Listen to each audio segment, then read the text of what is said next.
नमस्कार, न्यूज़ 24 देख रहे हैं आप। मैं हूं आपके साथ डॉक्टर मीना शर्मा। बजट का काउंटडाउन शुरू हो चुका है और निर्मला सीतारमण से बहुत सारी अपेक्षाएं हैं। देश के वित्त मंत्री इस बार क्या कुछ नौकरी पेशा लोगों के लिए करने जा रही है? इनकम टैक्स में किस तरह की रियायत मिल सकती है? क्या कुछ अपेक्षित है और क्या कुछ संभव है? हमारे खास मेहमानों के साथ आज इसी पर विस्तार से चर्चा करते हैं। 4 पैनल में हमारे साथ आज चार्टर्ड अकाउंटेंट्स हैं। राघव चतुर्वेदी, पंकज जायसवाल टैक्स एक्सपर्ट है, विनोद फोगला जी टैक्स एक्सपर्ट, रुचिका भगत और विपिन जैन, आप दोनों चार्टर्ड अकाउंटेंट हैं। आप सभी का बहुत बहुत स्वागत है। पंकज जायसवाल जी, शुरुआत आपसे करते हैं।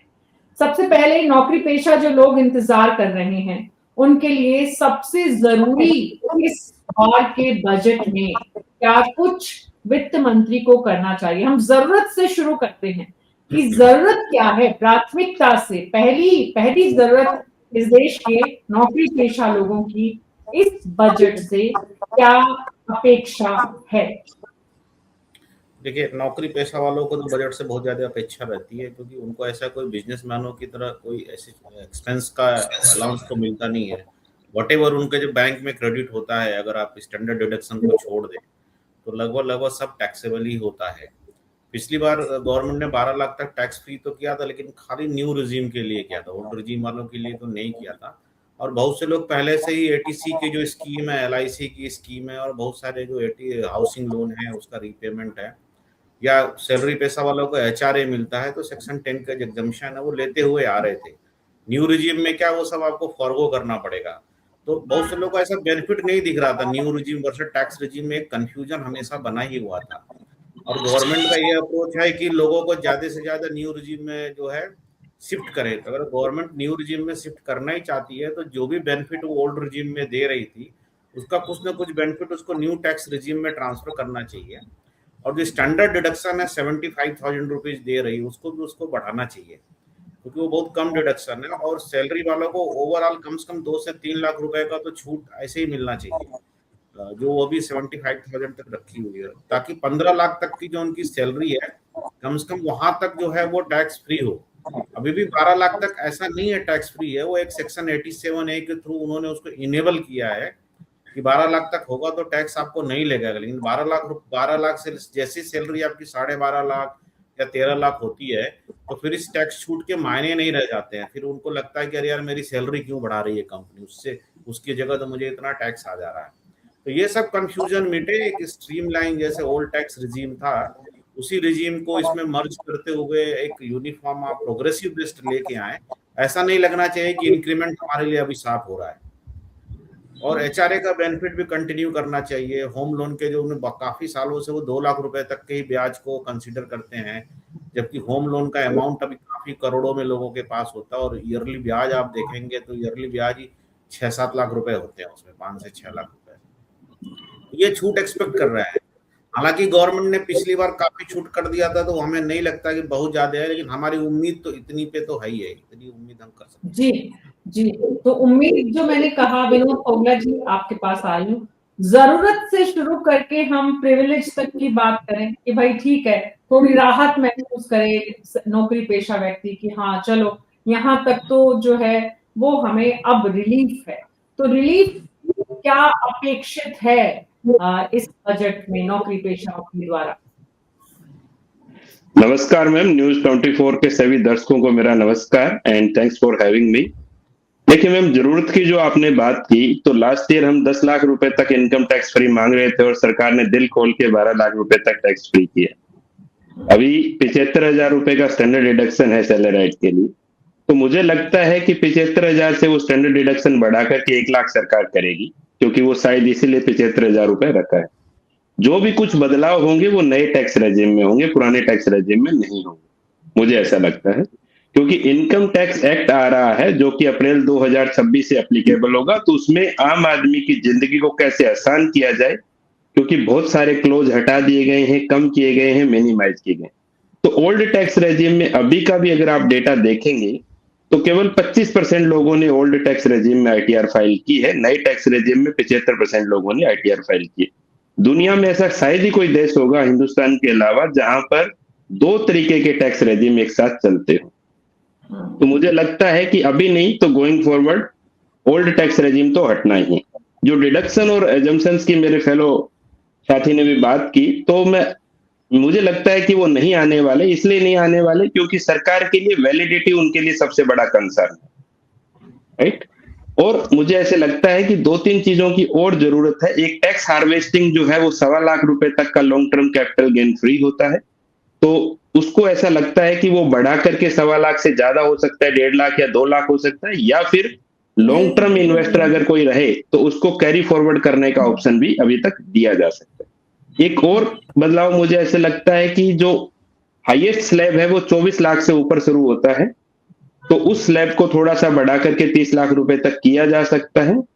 और महिलाओं को वर्किंग पॉपुलेशन में बढ़ावा देने के लिए या तो फिर कोई फैमिली पेंशन का, फैमिली आईटीआर का एक साथ क्लब किया जा सकता है, या फिर महिलाओं के लिए अलग से स्कीम, क्योंकि ये सरकार क्या है ना, आउट ऑफ बॉक्स सोचती है हमेशा और सिंप्लीफाइड करने की कोशिश करती है। तो मुझे लगता है कि या तो ऐसी कोई स्कीम आएगी जिसमें हस्बैंड वाइफ एक साथ आईटीआर फाइल कर पाए, जैसे फैमिली फ्लोटर हेल्थ इंश्योरेंस बनता है या जॉइंट होम लोन ले पाते हैं उसी तरीके से, और दोनों का एक क्लब एक साथ हो जाए ताकि सिंप्लीफिकेशन हो, ताकि एक अगर कम स्लैब में हो और दूसरा ज्यादा स्लैब में हो तो भी दोनों का क्लब किया जाए।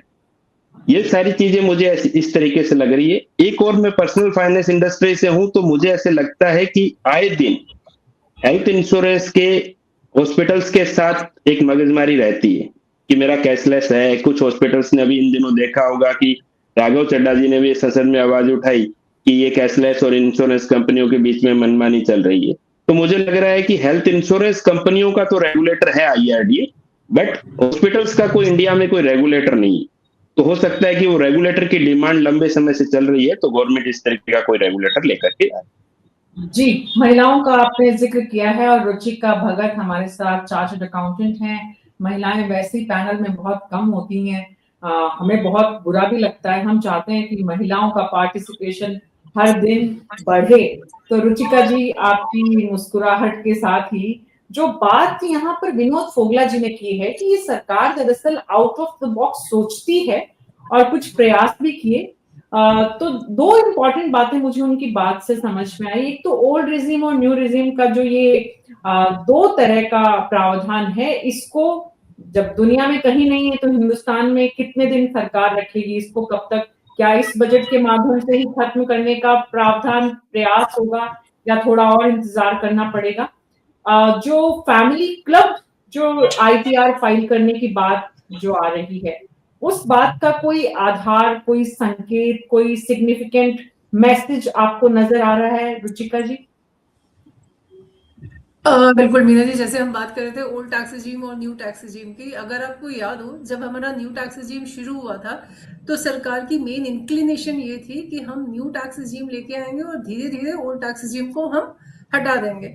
और अगर आप देखें किसी हद तक लास्ट ईयर के बजट आने के बाद, खासकर अगर आप देखें, हम डेटा जब देखते हैं तो इस बारी जो फाइलिंग है वो न्यू टैक्स रिजीम में ज्यादा है, तो हमारे ज्यादा से ज्यादा असेसीज जो है वो न्यू टैक्स रिजीम में कवर्ड है। तो शायद मुझे लगता है सरकार की एक जो मंशा थी कि न्यू टैक्स रिजीम पूरी तरीके से आए और धीरे धीरे करके वो ओल्ड टैक्स रिजीम को हटा दे, वो मंशा पूरी हुई है सरकार की।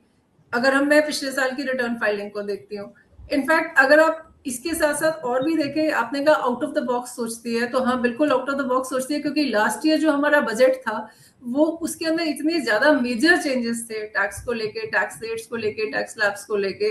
जैसे आपने अभी ये वाली old tax new tax regime की बात की, तो सरकार ने उनमें ज्यादा बेनिफिट्स जो सारे न्यू टैक्स रिजीम में दिए ताकि ओल्ड टैक्स रिजीम में लोग छोड़ के वापस न्यू में आए। एक पॉइंट तो वो कवर किया ही था उन्होंने। इसके अलावा आप देखें टैक्स कलेक्शन हमारी बड़ी है। हमारा जो न्यू इनकम टैक्स लॉ है जो अभी 1 अप्रैल 2026 से लागू हो जाएगा, सरकार ने वो किया। जीएसटी के अंदर जो छूट दी, तो मेरे ख्याल से सारे मेजर चेंजेस जितने भी लेके आने थे सरकार ने, वो लास्ट टाइम बजट में लेके आ चुकी है।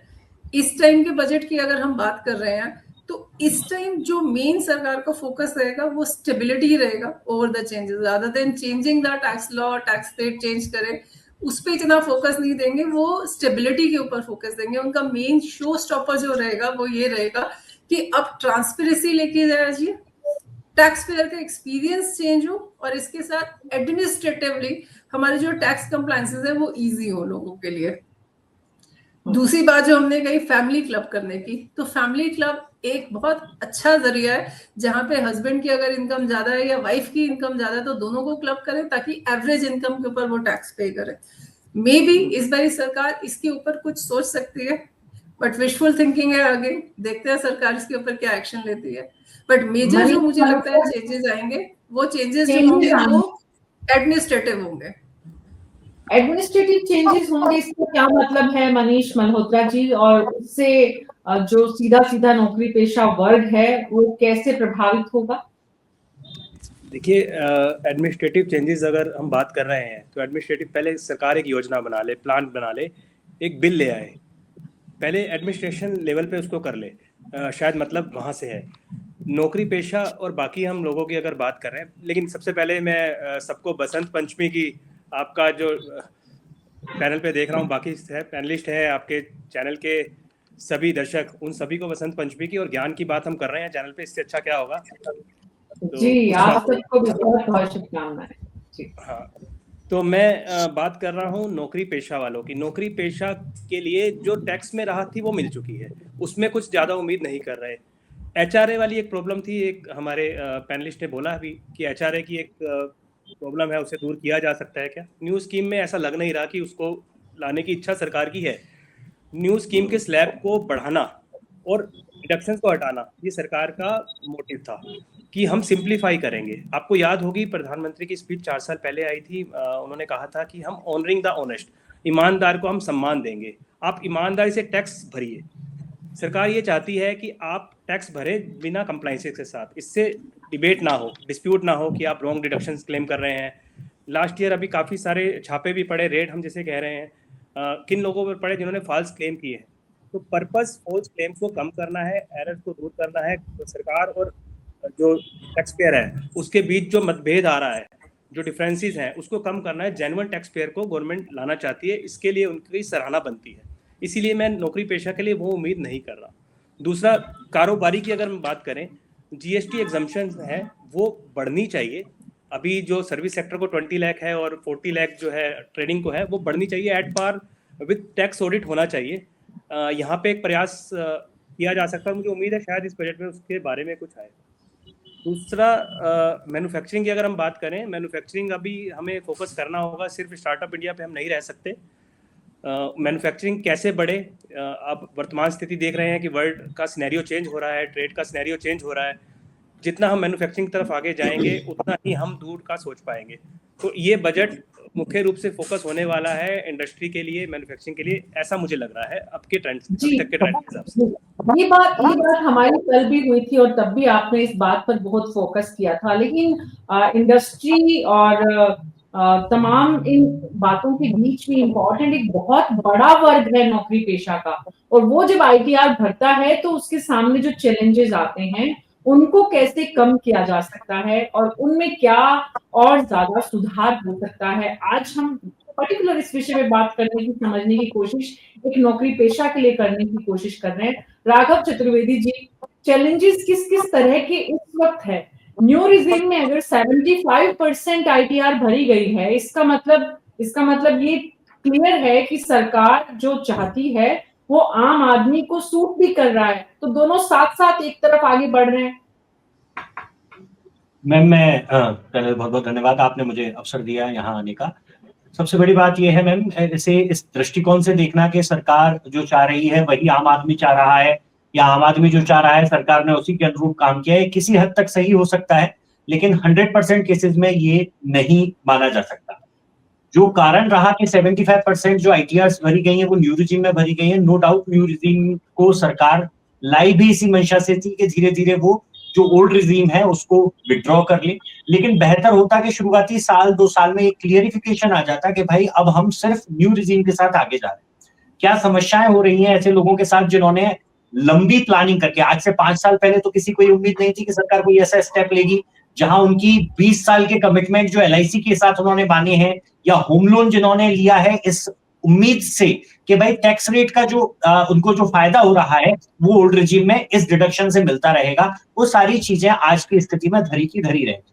क्यों लोग 75% जो टैक्स पेयर्स है उन्होंने क्यों चूज किया न्यू रिजीम को? वो इसलिए क्योंकि ओल्ड रिजीम के साथ आप जब कंपेयर करेंगे न्यू रिजीम के टैक्सेशन को तो वो कहीं भी एक दूसरे के आसपास तक नहीं आएंगे। यानी अगर कोई व्यक्ति हर तरह का पॉसिबल डिडक्शन क्लेम कर लेता है, एटीसी वो ले लेता है, एटीसी CD1 भी ले लेता है, इसके अलावा वो हेल्थ इंश्योरेंस को कवर कर लेता है, होम लोन ले लेता है, HRA ले लेता है, उसके बावजूद यदि उसकी सैलरी 16-17 लाख रुपए है तो आप ये जानकर आश्चर्यचकित होंगी मैम, एक आम आदमी जो डे टू डे में इसके साथ ऑपरेशन नहीं ले रहा है, कि उसको फिर भी न्यू रिजीम ज्यादा बेनिफिशियल पड़ेगा रादर देन ओल्ड रिजीम के। यानी सरकार ने कोई मुकाबला ही नहीं रहा। घर में दो पहलवान हैं, एक पहलवान को मक्खन भी है, दूध भी है, छाछ भी है, बादाम भी है, और दूसरे को पिछले 3 साल से भूखा मार रखा है।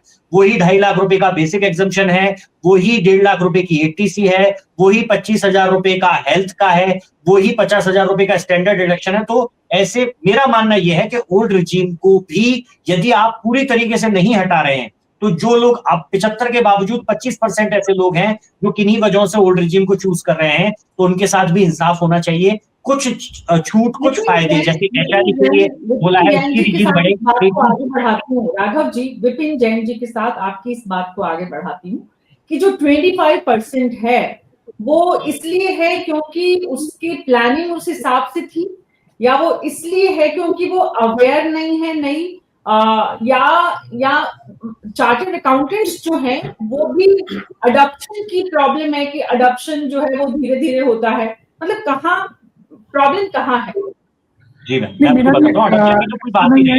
न्यू रिजीम में चार्टर्ड अकाउंटेंट के लिए करने के लिए कुछ है ही नहीं, यानी उसमें कोई डिडक्शन नहीं है, इसमें आपकी जो ग्रॉस सैलरी है उसको मुझे मेरे सॉफ्टवेयर में राघव जी प्लीज, विपिन जैन जी, विपिन जी।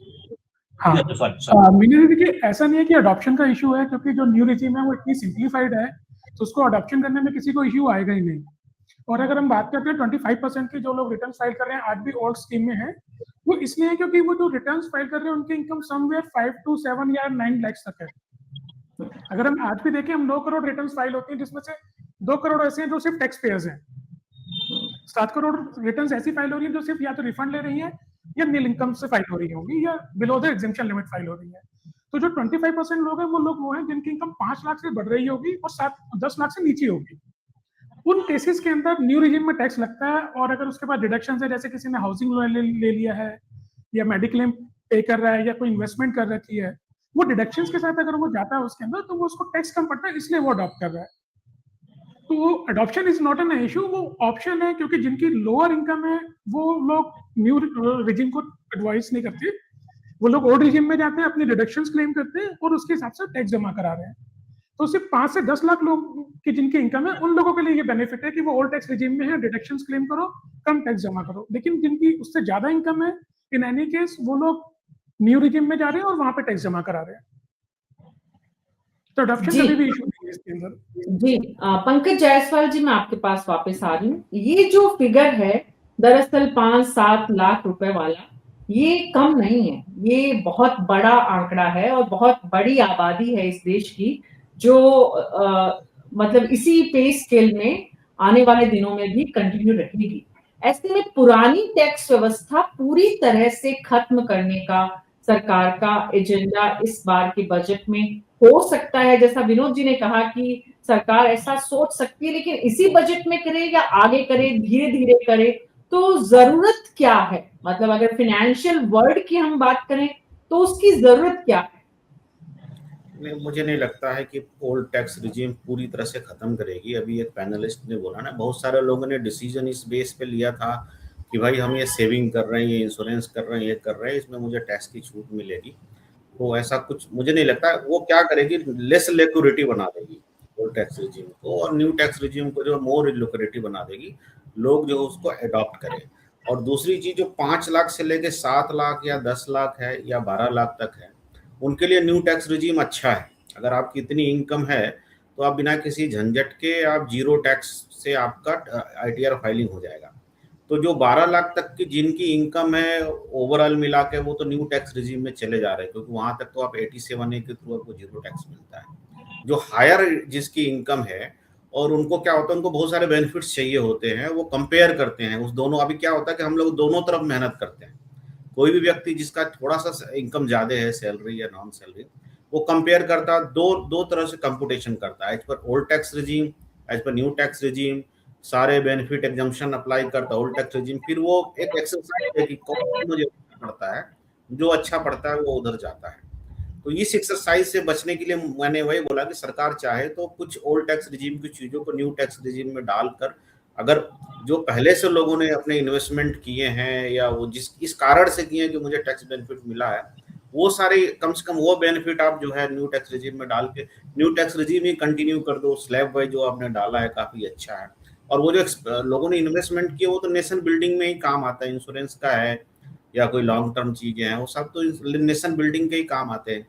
तो मुझे लगता है कि सरकार जो है ये उम्मीद है, लेकिन ये उम्मीद पे करेगी नहीं, क्योंकि उसको लगता है कि हमने बहुत सारा कुछ पिछली बार कर दिया है, लेकिन उम्मीद तो हम कर ही सकते हैं। ओल्ड टैक्स रिजीम मुझे नहीं लगता खत्म करेगी, ओल्ड टैक्स रिजीम खत्म नहीं करेगी। सैलरी वाले लोगों की अगर हम बात करें, हायर पे स्केल जिनका है, उनके लिए इस बार वो क्या सोचते हैं विनोद फोगला जी, वो क्या सरकार से एक्सपेक्ट करते हैं, उनको किस तरह की रिलीफ चाहिए होती है और उसमें सरकार कितना कर सकती है? देखिए मैम, हायर टैक्स स्लैब के जितने भी लोग हैं, आपको मालूम होगा कि हर रोज करीबन 500 हिंदुस्तानी हिंदुस्तान छोड़ के जा रहे हैं। तो उनको रखना हिंदुस्तान के अंदर बना के रखना, क्योंकि इनकम टैक्स से इनकम तो उन्हीं से आ रही है मैक्सिमम, राइट? तो अगर उनको बनाए रखना भी सरकार की एक जिम्मेदारी है, रेस्पॉन्सिबिलिटी है। तो मुझे लगता है कि ये जो 24 लाख रुपए का टैक्स स्लैब है, इसको बढ़ा करके 30 लाख रुपए किया जा सकता है। और जो ओल्ड टैक्स रेजिम और न्यू टैक्स रेजिम के बीच का मैं एक छोटा सा बैकग्राउंड आपको बताऊं तो शायद दर्शकों को समझने में आसानी होगी। ओल्ड टैक्स रेजिम से और नए टैक्स रेजिम में सरकार को आने की जरूरत इसलिए पड़ी, सरकार ने उससे पहले भी बहुत प्रयास किए। होता क्या था कि लास्ट मोमेंट पे आके जनवरी फरवरी मार्च के अंदर बहुत सारे जो इंश्योरेंस पॉलिसी होल्डर हैं वो नया इंश्योरेंस खरीदते थे केवल टैक्स बचाने के लिए, जबकि उनका कोई फाइनेंशियल प्लानिंग नहीं होता था, उनको बच्चे की एजुकेशन के लिए, बच्चे की मैरिज के लिए जरूरत भी नहीं होती। मान लीजिए 16 साल की LIC ले ली या 21 साल की LIC ले ली, जबकि उनको पैसा चाहिए 10 साल बाद, तो वो लिक्विडिटी का चैलेंज था। तो कंटिन्यू गवर्नमेंट के पास इस तरीके के मिस सेलिंग के चैलेंज आ रहे थे। किसी भी बैंक RM के पास जाते थे, लास्ट में जनवरी फरवरी मार्च के अंदर वो दे देते थे इस तरीके के। तो सरकार क्या चाहती है कि टैक्स इंसिडेंट को आप हटा करके फाइनेंशियलाइजेशन की तरफ बढ़िए, और उसी बात को जेन जी सपोर्ट कर रहा है, उसी बात को सुपर सीनियर सिटीजन, क्योंकि कोई भी सीनियर सिटीजन या सुपर सीनियर सिटीजन नहीं चाहता कि मेरा पैसा 10 साल 15 साल के लिए या 5 साल के लिए 3 साल के लिए ब्लॉक हो, क्योंकि उसने एक अपना कंट्रीब्यूशन जो लाइफ को करना था वो कर दिया। एक और इंपॉर्टेंट बात, कुछ लोग ऐसे भी थे जो 5 लाख 7 लाख रुपए की इनकम है, उनमें से कुछ लोग 50,000 रुपया 1 लाख रुपया डोनेशन की रिसिप्ट ले रहे थे, और उसमें बहुत बड़ा फर्जीवाड़ा चल रहा, उनको नोटिसेस भी आए। तो ये सरकार की जानकारी में था कि एक तरफ तो आप 5 लाख 7 लाख की इनकम वाला आदमी ये कह रहा है कि मेरा घर नहीं चल रहा है, मैं सीनियर सिटीजन माँ बाप को दवा नहीं दिला पा रहा हूं, मेरी EMI नहीं जा पा रही है, और दूसरी तरफ वही आदमी 50,000 रुपए का डोनेशन दे रहा है, साल का 1 लाख रुपए का डोनेशन दे रहा है। तो डेटा में कंसिस्टेंसी रहे, सिंप्लीफिकेशन रहे, इसलिए नए टैक्स रेजिम को लाने की जरूरत पड़ी, क्योंकि ओल्ड टैक्स रेजिम हटाना जरूरी है। तो मुझे ऐसा लगता है, जैसा पंकज जी ने भी कहा, कि वो उसमें ओल्ड टैक्स रेजिम में किसी तरीके के बदलाव नहीं होंगे, तो या तो लोग बाग अपने आप ही छोड़ जाएंगे, क्योंकि इससे पहले 90% लोग जो है ओल्ड टैक्स रेजिम में थे, 10% नए टैक्स रेजिम में हुए थे। लेकिन जैसे डिफॉल्ट टैक्स रेजिम बदला, नया टैक्स रेजिम किया, तो उसमें 75 आ गए।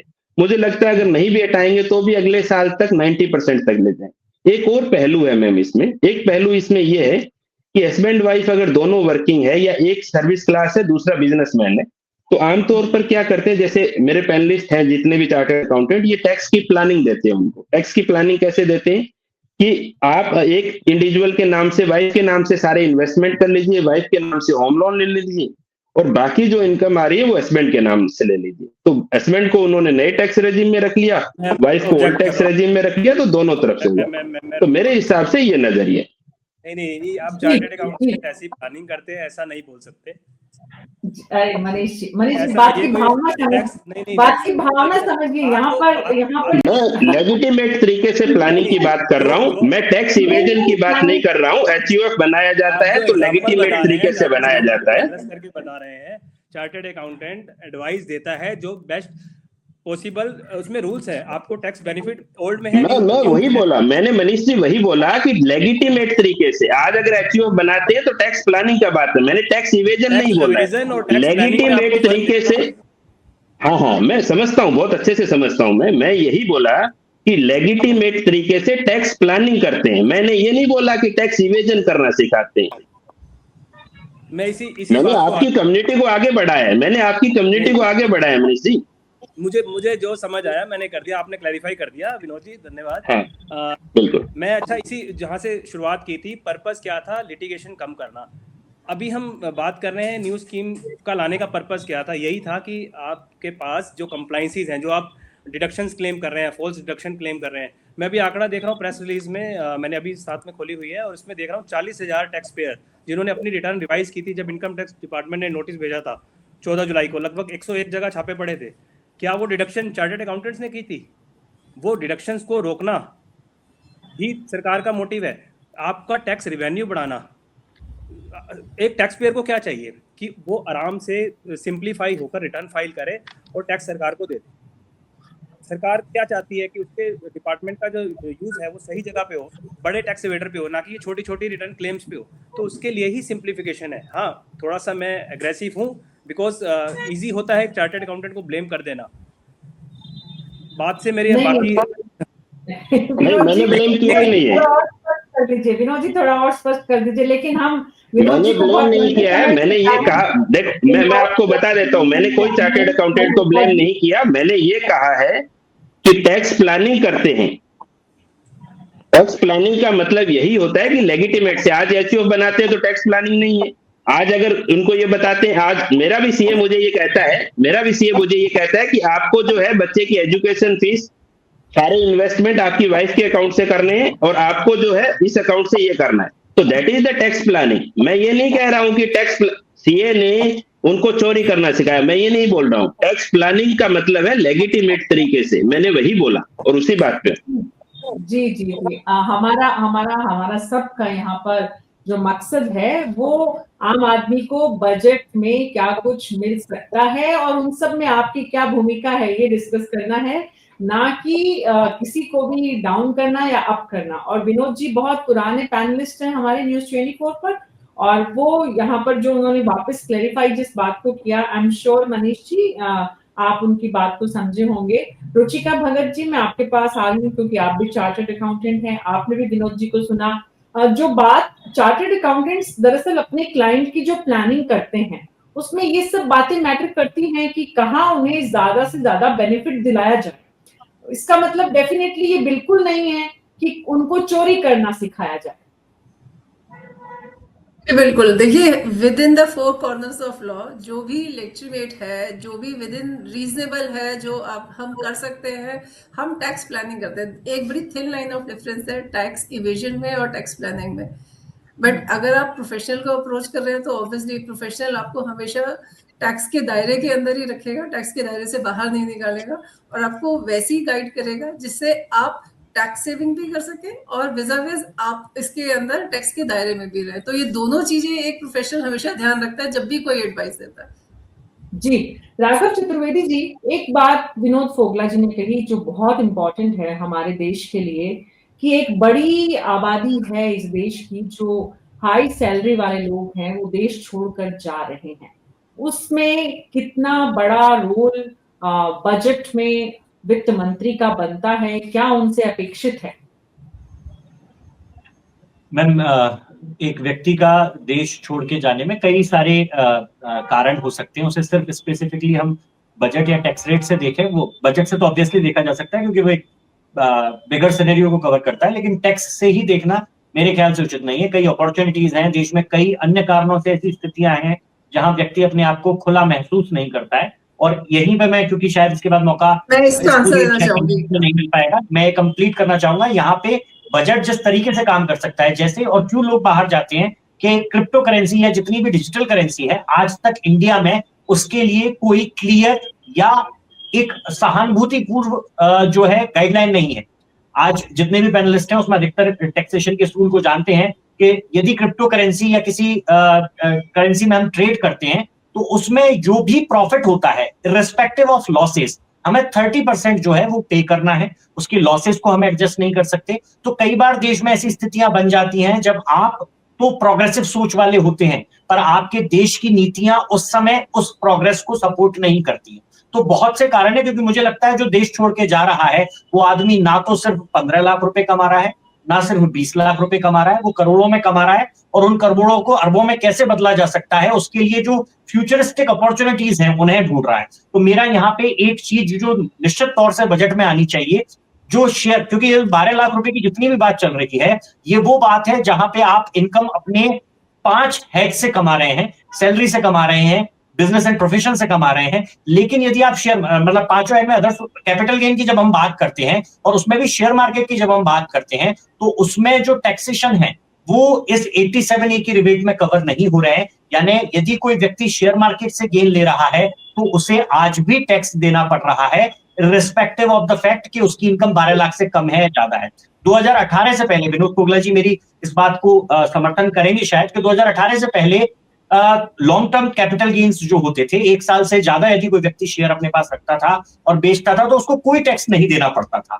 उसके बाद धीरे धीरे सरकार ने उसे हटा दिया, आज की डेट में उस पर टैक्सेशन है। तो सरकार को शेयर मार्केट से भी जो इनकम आ रही है उसमें शेयर्स को पहले 1 साल था, अब बशर्ते 3 साल हो जाए, 5 साल हो जाए, लेकिन जो लोग लॉन्ग टाइम के लिए होल्ड कर रहे हैं शेयर मार्केट में उनके टैक्सेशन को या तो कम किया जाना चाहिए या हटाना चाहिए। ये मुझे लगता है कि आज वर्तमान में जरूरत है।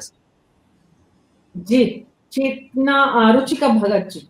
इना जी, मैं इसमें थोड़ा सा ऐड करना चाहूंगी। बड़ी ना सिंपल सी गेम है। अगर आप देखिए, कंपनी जो है 22% सरचार्ज और एजुकेशन सेस लगा के 25% टैक्स पे करती है, वही उसका एम्प्लॉई जो अच्छी सैलरी लेता है वो 39% टैक्स पे करता है। तो कितना डिफरेंस है आप देखिए। तो आप एम्प्लॉई 39% टैक्स पे कर रहा है और वही कंपनी जो है वो 25% टैक्स पे कर रही है। तो ऑब्वियसली जो रेट ऑफ डिफरेंस है इंडिविजुअल, हम यहाँ पे इंडिविजुअल की बात कर रहे हैं, आपने सैलरी क्लास की बात की है, तो सैलरी क्लास अगर 40% टैक्स पे करेगा, वही उसका जो एम्प्लॉयर है, जो कंपनी है, वो 25% टैक्स पे करेगी। ऑलमोस्ट 15% का टैक्स का डिफरेंस है। तो शायद ये एक मेन रीजन है, इसीलिए HNIs जो हम देख रहे हैं वो यहाँ से इंडिया से बाहर जाना चाहते हैं जहाँ पे टैक्स रेट कम लगे, वहां के रेजिडेंशियलशिप लेना चाहते हैं। विपिन जैन जी।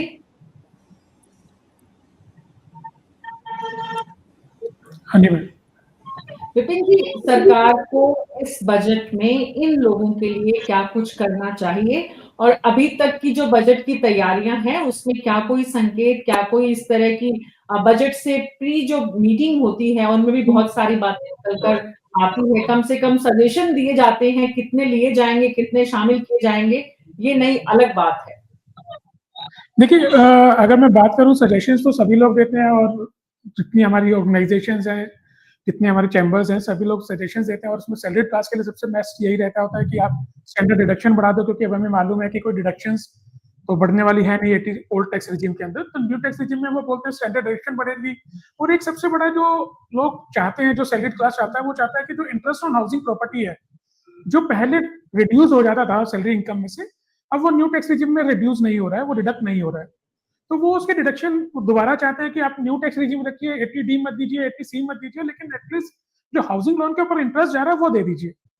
हाँ, ये हम लोग सब लोग गवर्नमेंट को सजेशन दे रहे हैं, उनसे रिक्वेस्ट करते हैं, लेकिन होगा क्या ये तो बजट वाले दिन ही पता लगेगा। जी, मनीष जी, आखिरी सवाल आपसे मेरा। जी मनीष जी, ओवरऑल जो बजट में नौकरी पेशा को बहुत ज्यादा कुछ मिलने वाला नहीं है, ये बात मुझे आप सबकी बात से समझ में आ गई कि बजट में बहुत ज्यादा उन्हें उम्मीद नहीं करनी चाहिए। नहीं, बिल्कुल।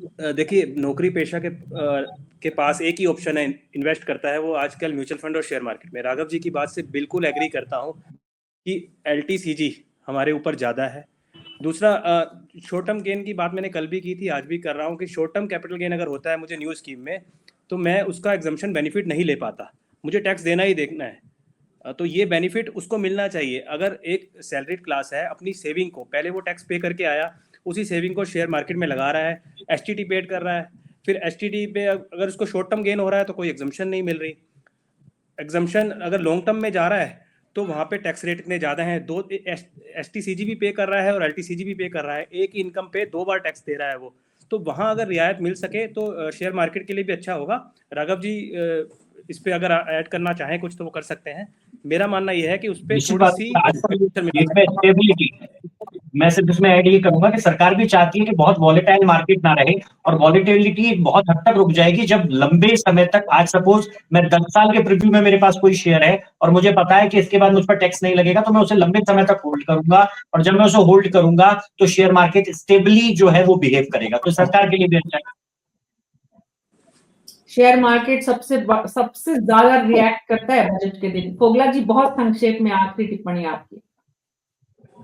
देखिए मैम, ऐसा है कि कोई भी इंडिविजुअल को अपना फैमिली का बजट ज्यादा देखना चाहिए। सेंट्रलाइज जो बजट है ये तो नॉन इवेंट है किसी भी इन्वेस्टर के लिए, क्योंकि लॉन्ग टर्म में अपने फाइनेंशियल गोल को ध्यान रख के टैक्स प्लानिंग के हिसाब से करना चाहिए। क्योंकि कोई भी 5-10 साल के लिए जब पोर्टफोलियो बनाता है तो 5-10 बजट आते हैं, तो इन सब चीजों का मेरे हिसाब से कोई अहमियत है नहीं।